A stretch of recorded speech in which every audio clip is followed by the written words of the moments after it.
Salam qadırlı vatandaşlar, salam mehriban iyleşler. Ne görüşünüz yalım benim şu kulüma çıktım.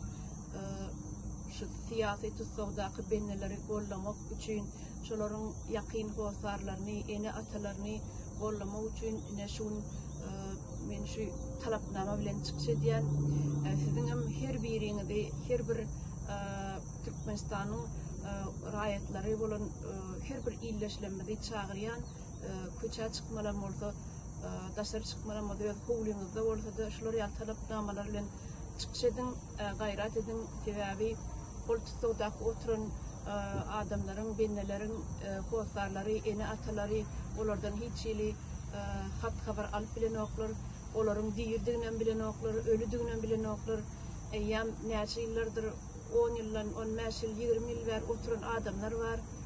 Şol sebeple bizim in edip bileyecek zadımız şey edip köçe çıkıp talapnamalar bilen çıkış edip durmalı. Yaşasın adalet yok bolsun töhmet. Ben diyecek bolyan zadım yaşasın adalet yok bolsun töhmet.